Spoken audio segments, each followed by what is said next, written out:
महाशक्ति बनने की दिशा में भारत ने उठाया बड़ा कदम। तेल पर निर्भरता को कम करने मोदी ने चला मास्टर स्ट्रोक। ड्रैगन की जल्द ही निकलेगी अकड़। दोस्तों, प्रधानमंत्री नरेंद्र मोदी की पहचान है कि वह जो बोलते हैं उसे करने में ज्यादा वक्त नहीं लगते हैं। पाकिस्तान की अकड़ ठिकाने लगानी हो या चीन को पटखनी देनी हो, इस मामले में मोदी के पंच से दुनिया वाकिफ है। पाकिस्तान के आतंकवाद पर बार बार इस्लामिक देशों द्वारा भारत पर ही दबाव बनाया जाता है, लेकिन प्रधानमंत्री मोदी ने इन अरब देशों की हेकड़ी निकालने का एक जबरदस्त प्लान बनाया है। दरअसल अरब देशों को ऐसा लगता है कि पूरी दुनिया उनके तेल पर निर्भर है। अगर वह भारत जैसे देश को तेल नहीं देंगे तो वह बर्बाद हो जाएगा।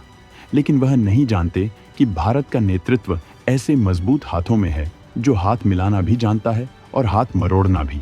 अरब देश तो भारत को आंख दिखाना चाहते थे, लेकिन उनका यह दांव उन पर ही उल्टा पड़ गया है। दोस्तों, आप जानना चाहते होंगे कि आखिर प्रधानमंत्री मोदी ने ऐसा क्या किया है, तो हम आपको बताना चाहेंगे कि प्रधानमंत्री मोदी ने फैसला लिया है कि हम कच्चे तेल पर अपनी निर्भरता कम करेंगे। दूसरी ओर अरब देशों से तेल की खरीदी कम से काम करेंगे।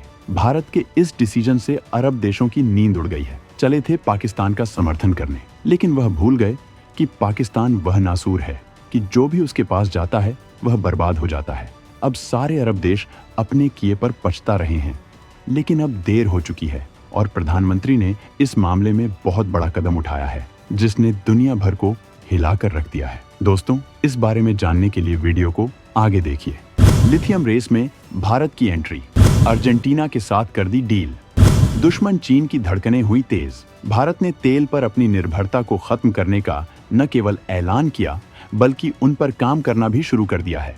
भारत ने लिथियम बैटरी वाले वाहनों के निर्माण पर जोर देना शुरू कर दिया है, जिसके लिए सबसे जरूरी है लिथियम, जिसकी आपूर्ति के बिना इस प्लान को सक्सेस नहीं किया जा सकता है। और भारत का दुश्मन नंबर 1 चीन भी बहुत जोर शोर से इसके लिए काम कर रहा है, लेकिन भारत भी इस मामले में पीछे नहीं है। भारत ने इस दिशा में बहुत बड़ा कदम उठाया है, जिसके बाद चीन के पैरों तले जमीन खिसक गई है। दोस्तों, आप सोच रहे होंगे कि आखिर भारत ने ऐसा क्या किया है कि चीन के होश उड़े हुए हैं। तो दोस्तों, हम आपको बताना चाहेंगे कि भारत की लिथियम के लिए अर्जेंटीना के साथ बड़ा समझौता कर डाला है, जिसके तहत भारत 200 करोड़ का निवेश करने जा रहा है। दोस्तों, आखिर यह कौन सा करार है जिसके तहत भारत और अर्जेंटीना किस तरह का काम करने वाले हैं? यह सवाल आपके मन में उठ रहे होंगे, तो हम आपको बताना चाहेंगे कि समझौते के तहत भारत और अर्जेंटीना की खनन कंपनियां लिथियम के नए स्रोतों की खोज करेगी।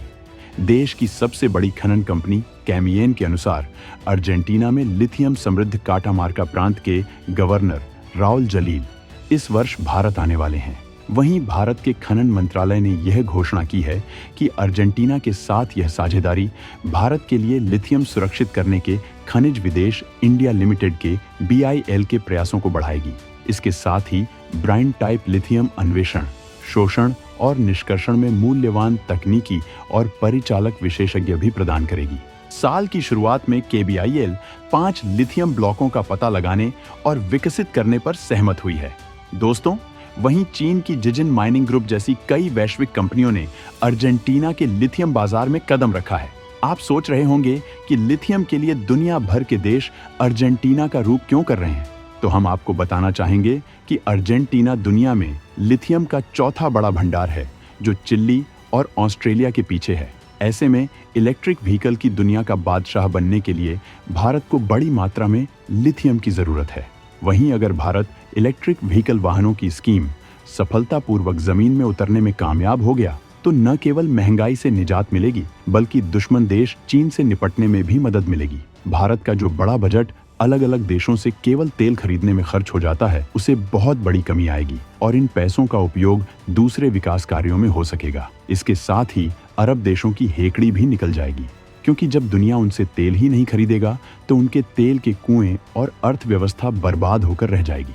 वहीं भारत के दिल्ली जैसे शहर, जो दुनिया के सबसे प्रदूषित शहरों में गिने जाते हैं, वहां प्रदूषण को रोकने में बड़ी मदद मिलेगी। आपके मन में सवाल उठ रहे होंगे कि इलेक्ट्रिक व्हीकल स्कीम में भारत कहां तक बढ़ पाया है, कहीं यह केवल ख्याली पुलाव तो नहीं? तो दोस्तों, हम आपको बताना चाहेंगे कि देश में इलेक्ट्रिक वाहनों की मांग तेजी से बढ़ रही है। 2023 में $4.23 बिलियन के इलेक्ट्रिक व्हीकल वाहन बाजार का आकार 68% की CAGR से बढ़कर 2030 तक $152 बिलियन तक पहुंचाने की उम्मीद है। फिक्की यस बैंक की रिपोर्ट के अनुसार 2047 तक भारत में नए वाहनों की कुल बिक्री में 87% इलेक्ट्रिक वाहनों की हिस्सेदारी होगी। एक्सपर्ट्स का मानना है कि भारत में इलेक्ट्रिक व्हीकल मैन्युफैक्चरिंग हब बनने का दम है। दोस्तों, 40 विभिन्न प्रकार के वाहनों और 4.23 बिलियन अमेरिकी डॉलर के बाजार मूल्य के साथ भारतीय ईवी बाजार रेडीनेस सूचकांक पर दुनिया में 11वें स्थान पर है। भारी घरेलू मांग वाला बड़ा बाजार भारत में ग्रीन मोबिलिटी के सुनहरे भविष्य का संकेत देता है।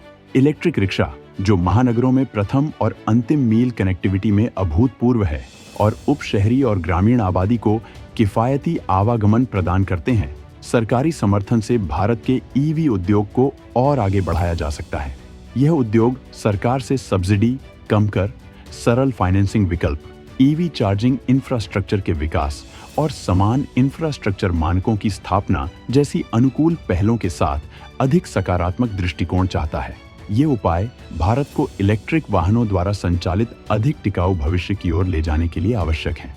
तो दोस्तों, भारत के इस कदम पर आपकी क्या राय है? हमें बताना ना भूलें।